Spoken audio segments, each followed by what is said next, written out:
함께 말씀 보시겠습니다. 예레미야애가 3장입니다. 예레미야애가 3장 55절에서 66절까지 말씀입니다. 예레미야애가 3장 55절에서 66절까지 말씀입니다. 한 절씩 교독하겠습니다. 여호와여, 내가 심히 깊은 구덩이에서 주의 이름을 불렀나이다. 나의 음성을 들으셨사오니 이제 나의 탄식과 부르짖음에 주의 길을 가리지 마옵소서. 내가 주께 아뢰는 날에 주께서 내게 가까이 하여 이르시되 두려워하지 말라 하셨나이다. 주여, 주께서 내 심령의 원통함을 풀어주셨고 내 생명을 속량하셨나이다. 여호와여, 나의 억울함을 보셨사오니 나를 위하여 원통함을 풀어주옵소서. 내게 보복하여 나를 모해함을 주께서 다 보셨나이다. 여호와여, 그들이 나를 비방하여 나를 모해하는 모든 것, 나를 치는 자들의 입술에서 나오는 것들과 종일 나를 모해하는 것들을 그들이 앉으나 서나 나를 조롱하여 노래하는 것을 주목하여 보옵소서. 여호와여, 주께서 그들의 손이 행한 대로 그들에게 복하사 그들에게 거만한 마음을 주시고 그들에게 저주를 내리소서. 주께서 진노로 그들을 뒤쫓으사 여호와의 하늘 아래서 멸하소서. 아멘.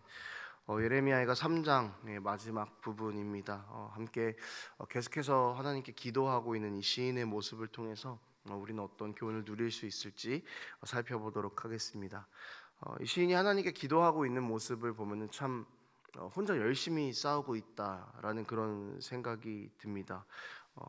왜냐하면 굉장히 절망적인 상황에서도 끝까지 기도를 놓지 않는 것을 보면서 어떤 것을 보여주고 싶어서 이렇게 기도하는가라는 것에 대한 생각이 들기도 합니다.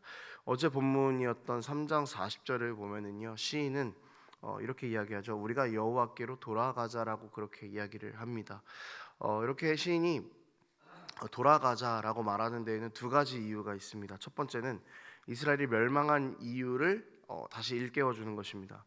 그러니까 바벨론 포로로 잡혀온 백성들이 자신들이 잡혀온 이유를 생각하고 고민하고 있을 때 우리가 멸망한 이유는 하나님을 무시했기 때문에, 그러니까 하나님을 떠나왔기 때문이다라고 그렇게 이야기합니다. 그래서 우리의 그 잘못에서 돌이켜서 여호와께 돌아가자라고 이야기하는 것입니다.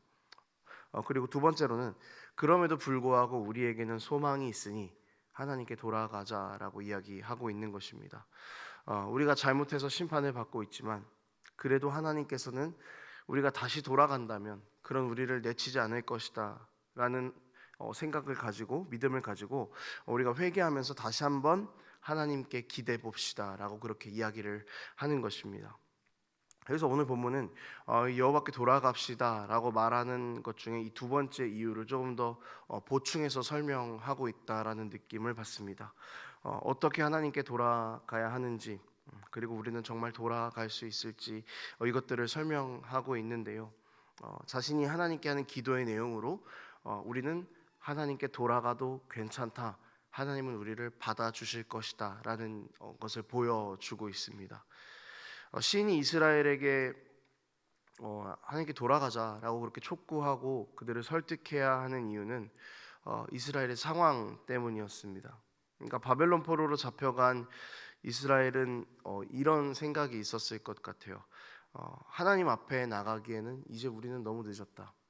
하나님께 돌아가기에는 우리는 부끄럽다라는 그런 생각을 하고 있었을 것입니다. 이스라엘의 그 역사를 쭉 보십시오. 다윗이 왕으로 있을 때에는 그래도 하나님을 잘 섬겼습니다. 성전이 봉헌될 때만 해도, 솔로몬 초반 때까지만 해도 이스라엘 백성들은 왕을 비롯해 모든 백성들이 하나님의 말씀에 순종하고 그래도 참 잘 섬기는 그런 나라였습니다. 그런데 그 이후의 역사를 보면은요, 사실은 계속해서 불순종의 역사였다는 것입니다. 간혹 그 중간중간에 괜찮은 왕들이 있기는 했지만 이스라엘은 초반부를 빼놓고는 불순종의 역사가 쭉 지금까지 계속되어 왔습니다. 처음부터 불순종하지는 않았습니다. 하지만 점차 죄에 익숙해지기 시작했고 심판의 메시지가 분명히 주어졌음에도 불구하고 그들은 돌이키지 않았던 것이죠. 그렇게 이스라엘은 하나님으로부터 조금씩 멀어져 갔습니다. 그러니까 이미 지금 바벨론 포로로 잡혀온 이 상황은 멀어질 대로 멀어졌고 불순종할 대로 불순종해서 벌을 받고 있는 그런 상황입니다. 그러니까 이스라엘 백성의 입장에서는 우리가 하나님께 용서를 구하는 것, 이것이 쉽지 않겠다라는 생각을 하고 있었겠다라는 것입니다. 여러분 혹시 이런 이스라엘의 모습이 우리 가운데도 있지 않은가라는 생각을 해봅니다. 우리 삶을 보면은요, 하나님을 가까이 할 때도 있지만 사실은 하나님을 멀리하면서 떠날 때가 참 많은 것 같습니다. 예배도 나오고 뭐 말씀도 보고 하지만 순간순간 하나님을 잊을 때가 너무나 많은 것 같습니다. 특히 그 중요한 결정들을 해야 한다거나 하는 그런 시기가 되면은 우리는 하나님의 뜻을 구하기보다 어쩌면 하나님에 대해서 둔감해지려고 노력하는 것 같기도 합니다. 세상을 살아가는 것이 나에게는 더 행복할 때가 많고 하나님의 말씀이 나에게는 장애물처럼 여겨질 때가 너무나 많습니다. 그렇게 조금씩 우리 인생의 부분마다 하나님을 멀리하기 시작합니다. 처음에는 양심에 걸립니다. 신앙적 양심이 우리에게 브레이크를 겁니다. 그래서 하지 못했던 행동들도, 하지 못했던 생각도, 결정들도 하나님을 찾는 것이 맞다는 생각이 들어서 그나마 하나님을 찾던 기도도 조금씩 그렇게 하지 않게 되어가는 것이죠. 그렇게 시간이 지나다 보면 하나님은 어느새 내 삶에서 잊혀져 있고 하나님은 내 삶에서 너무 멀어져 있다라는 그런 생각이 들 때가 있습니다. 그리고 다시 한번 하나님께 돌이켜야 하는데 하나님과의 거리는 이미 멀어질 대로 멀어진 것 같고 나는 하나님 앞에서 참 많은 잘못을 했고 그러니 하나님 이런 나를 받아주실 수 있을까라는 그 고민이 있는 우리의 모습, 그런 모습은 아닐까 생각해 보자는 것이죠. 그런데 오늘 본문은 그런 우리가 하나님께 회개하고 나아간다면 하나님은 받아주실 것이니 기도하자라고 말해주고 있는 것 같습니다.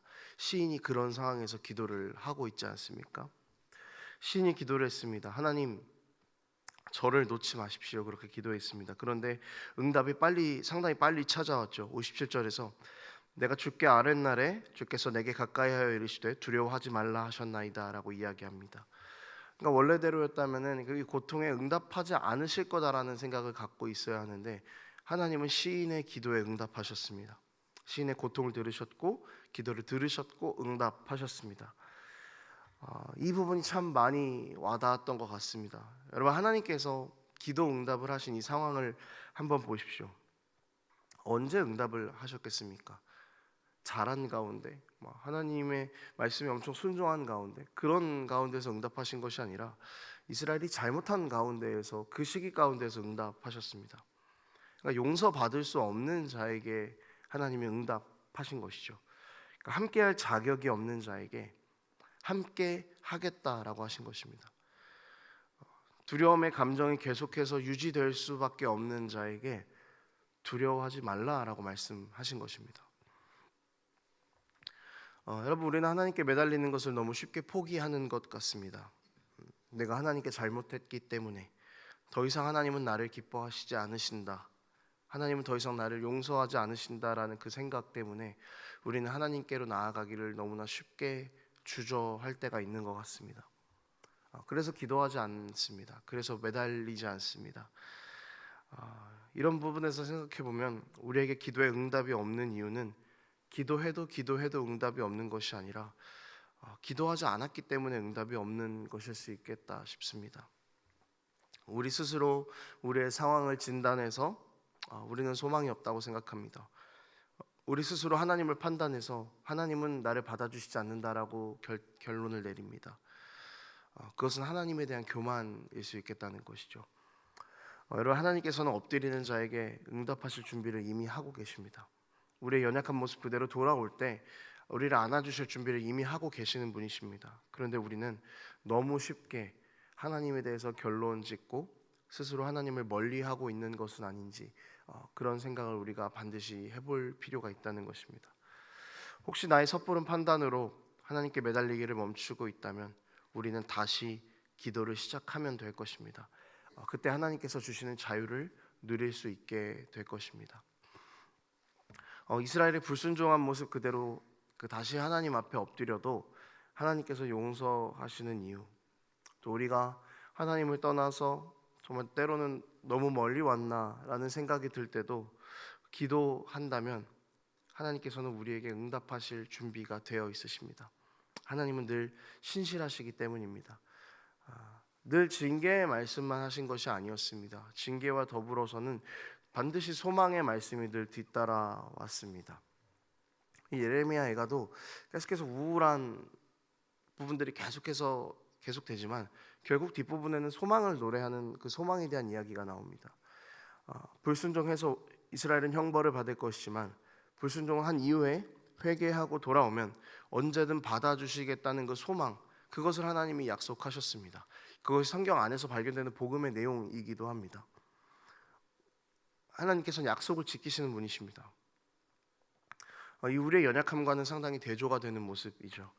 하나님 절대 떠나지 않겠다고 다짐하고 약속하지만 늘 떠나는 불신실한 우리를 감싸는 것은 돌아오면 용서하겠다고 회복하시겠다고 말씀하시는 하나님의 신실하신 사랑입니다. 여러분, 우리가 이 사랑 때문에 하나님께 돌아갈 수 있는 것입니다. 이 사랑 때문에 우리가 하나님께 기댈 수 있는 것입니다. 하나님께서 말씀하시는 소망은 늘 가장 그 하나님의 백성이 절망적일 때에도 주어졌던 것입니다. 아담과 하와가 선악과를 따먹고 타락한 이후에서부터 정말 그 절망적인 상황 가운데에서도 늘 소망은 약속되어 왔습니다. 우리는 우리에게 주어진 그 불순종이라는 어둠과 죄라는 어둠이 너무 크기 때문에 그 소망을 때때로는 바라보지 못할 때가 있는 것 같습니다. 여러분, 그러니 이제 우리는 절망과 죄에 대해서 눈 뜨는 것뿐만 아니라 하나님께서 약속하신 소망에 대해서도 눈을 뜰 수 있어야겠습니다. 우리가 이 하나님께서 말씀하신 그 신실하신 그 소망 붙잡고 다시 엎드릴 수 있었으면 좋겠습니다. 다시 기도를 시작할 수 있었으면 좋겠습니다. 때로는 우리 자신이 조금 뻔뻔하게 느껴질 수도 있겠다 싶습니다. 조금 부끄럽게 느껴질 수도 있겠다 싶습니다. 하나님께 내가 정말 가도 될까? 하나님께 아뢰도 될까? 불순종한 내 삶을 보면은 하나님 나를 기뻐하시지 않으실 것 같은데 라는 그런 걱정이 있을 것입니다. 하지만 그것조차 다 내려놓고 여러분, 우리 다시 하나님께로 돌아갑시다.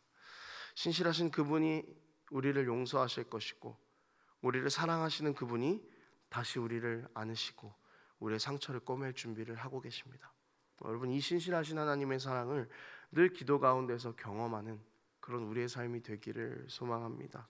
말씀을 정리하겠습니다. 우리는 때때로 주님을 멀리합니다. 그러면서 죄에 무뎌집니다.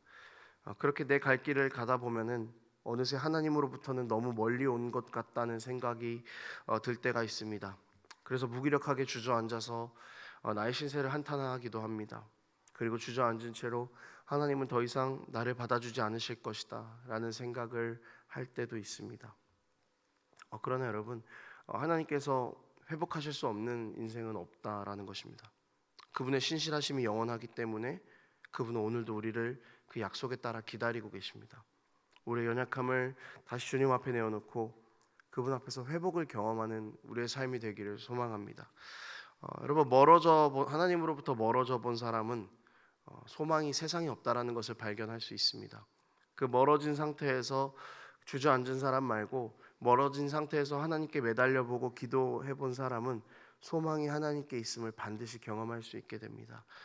이 소망의 근원이신 하나님을 경험하고 누리며 살아가는 그런 우리의 삶이 되기를 축복합니다. 기도하겠습니다.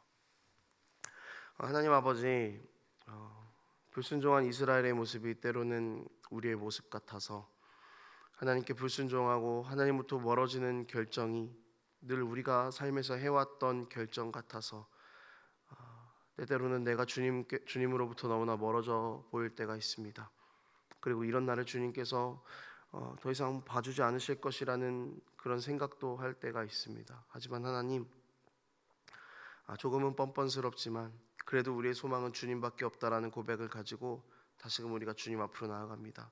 하나님, 연약한 우리의 삶을 회복시키시고 다시 우리 삶에 사랑을 부어주셔서 우리가 말씀으로 살아가며 이 세상 가운데에서 하나님 주신 힘으로 우리 이 땅의 그 광야와도 같은 믿음의 여정들을 걸어 나갈 수 있도록 하나님 우리에게 힘과 은혜와 소망을 더하여 주시옵소서. 그렇게 여전히 우리를 사랑하시는 주님께 기대기를 소망합니다. 주님께서 우리의 삶을 만져주시기를 원합니다. 감사드리며 예수님의 이름으로 기도합니다. 아멘.